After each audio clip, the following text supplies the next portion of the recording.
Hey guys, welcome to Reddit Brew. Today, I will be reading from the rSlash PettyRevenge subreddit, so let's jump into it.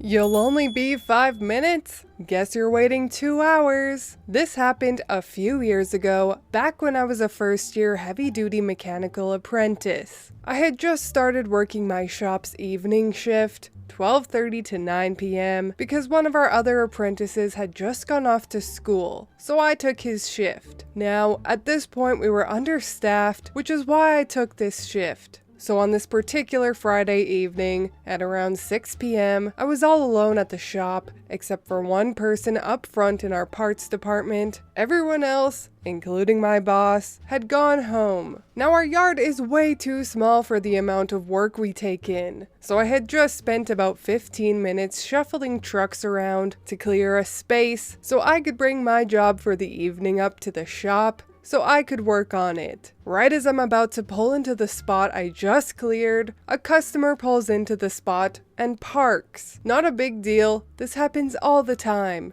It annoys me, but nobody ever stops it. So I get out and get his attention, asking him politely to move his truck. I have work to get done. He brushes me off, saying he just needs to grab one thing from parts and he'll be out in 2 minutes. So, more firmly, I said, "Can you please move? There is available parking out front of the shop." Again, he brushes me off and walks inside. Now I'm annoyed, but whatever. I go grab some water and start collecting an air jack and the stands I'll need to do the brakes. After about 5 minutes, he still hasn't moved. So I walk up front and see him just yapping with the parts guy. I remind him that he's in the spot I need, and he waves me off and says something along the lines of, "The adults are talking, kid." So I say fuck it and go back out, park my job right behind his truck, and take the wheels off. I had 4 wheels of brakes to do, which would normally be about an hour, except during this, I found a leaking wheel seal on one of the wheels, which added an hour. I get the wheels off, the truck is on stand, and it's been about a half an hour at this point when he walks back outside and sees what I've done. He starts bitching about how he has things to do, and "Why the fuck would you block me in?" To which I looked at him and said, "I have shit to do too," and went back to work and ignored him. The reason I didn't just park somewhere else is because everyone and their mother drops their trucks off Friday night for the weekend servicing, so the yard was packed. I had already rearranged it to make a space for me, and there was free parking up front, and I had informed him about it, and he still parked in my way. He ended up coming back a few days later and whining to my boss, but once I explained my side, my boss just told me not to do that again and admitted it was pretty funny.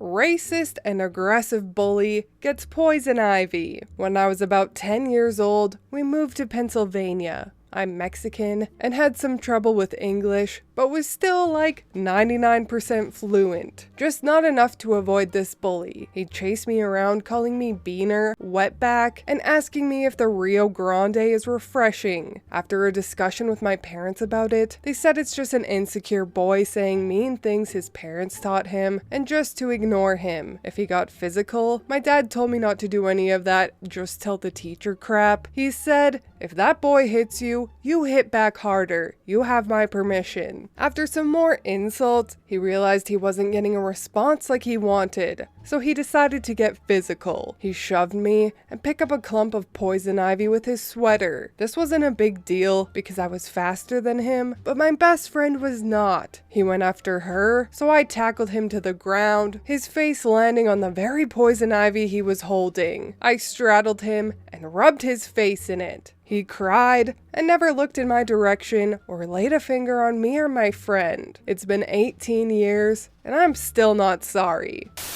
Being a bad neighbor. I have a pretty smug neighbor who keeps trying to dictate rules to me on what I can do on my property. The guy is a small business owner, and I think he feels like he can speak to me like an employee. One of his many petty complaints was that the mist from my lawn sprinkler gets on the chrome of his truck and trailers, causing water spots. He also tore down the existing wood fence on our property line to install a cheap vinyl fence. Now he claims the fence on our property line belongs to him, and he gets to approve anything I might hang or attach to the fence. This guy is a real dick. He's made it pretty clear he's an unreasonable and angry person. So, the petty revenge. I placed bird feeders along the fence line on garden hooks to encourage birds to shit on his truck and trailers.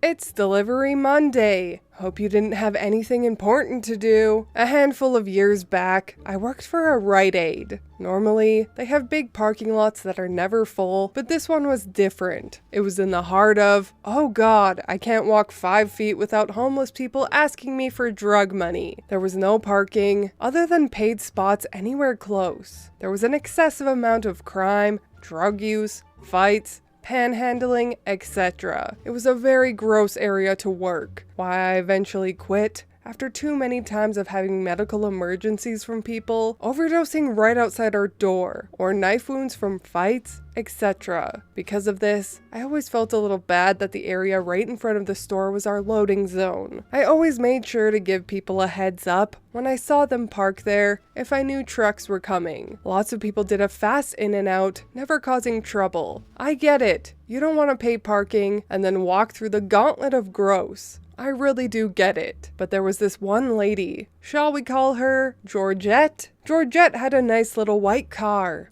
I'm not a car person, I just know it was really nice. Kinda sporty. She always parked in the loading zone. I always warned her. She always responded to my warnings by being super rude. She was always in the store for a minimum of 30 minutes. She was always entitled at the register, the type to stomp her feet and whine if we would not take expired coupons or whatever. So, of course, she parks in her usual illegal spot bright and early one Monday morning. I inform her that we have 3 delivery trucks coming in less than an hour. She glares at me and goes off to do her shopping. Whatever, lady. So, delivery man number 1 arrives. The bread truck from the bakery. He double parks and comes in to ask me to get on the loudspeaker and ask her to move. I know from previous experience she will not respond. I tell him so. He shrugs and stays double parked and starts unloading. Another truck arrives. This one is our cigarettes guy, plus a lot of other stuff. He parks behind her. Did I mention that this parking spot is one where the sidewalk is cut away specifically for our deliveries? The sidewalk and a couple of signposts and a street light were all in front of her car. So, no going forward. Those signs, yeah, they happen to be the big no parking between X and X hours signs. Lady comes up,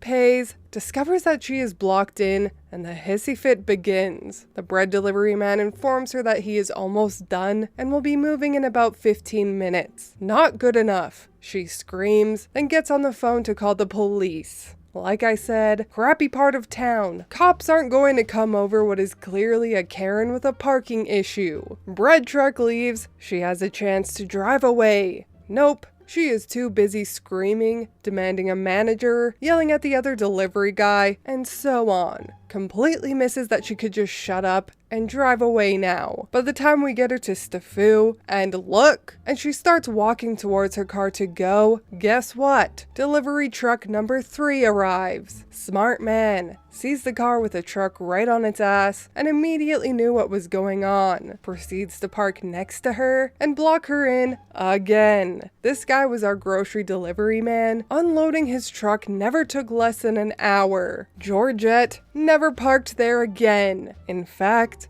although I did leave about 3 months later, I don't even recall seeing her again. I don't think she stopped coming in. There was nowhere else to shop in the area. I think she just avoided me because I laughed out loud.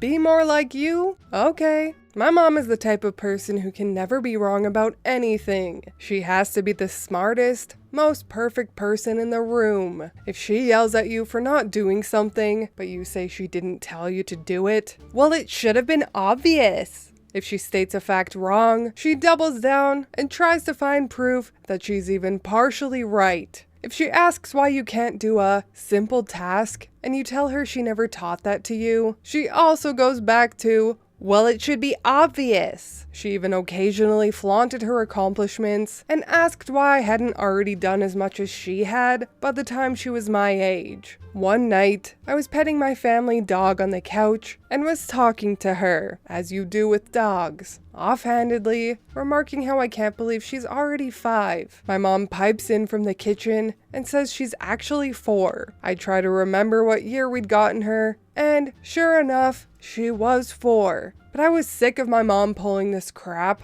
like butting into a private conversation between me and my dog just to be right and put me down. Not to mention, she belittled me just that morning about not being more like her. So, she wants me to be more like her? I doubled down unnecessarily like she would. No, she's 5. No, she's 4. We got her in 2000 blah blah. No, I distinctly remember we still had our other dog then, which means she's 5. OP, I'm not going to argue, she's 4. Agree to disagree. That set my mom's teeth on edge. You know what? And she was off downstairs. I heard papers flying, boxes being moved, murmuring and grunts of frustration. My mom is also the type of person to never throw any paperwork away, no matter how insignificant, and has a very specific filing system. But she couldn't seem to find what I knew she was looking for. My dog's adoption certificate. I knew exactly where it was, as I'd been the last to bring her to the vet, but it wasn't hidden. It was in a manila envelope on the kitchen table, because you'll probably lose it if you try to put it away. Just leave it there. She'd find it eventually. Hours went by, and I got to spend a nice evening on the couch with my dog watching TV. Finally, at about 10 p.m., my mom stomped triumphantly up the stairs to the kitchen table and aha'd me with the certificate. I simply said,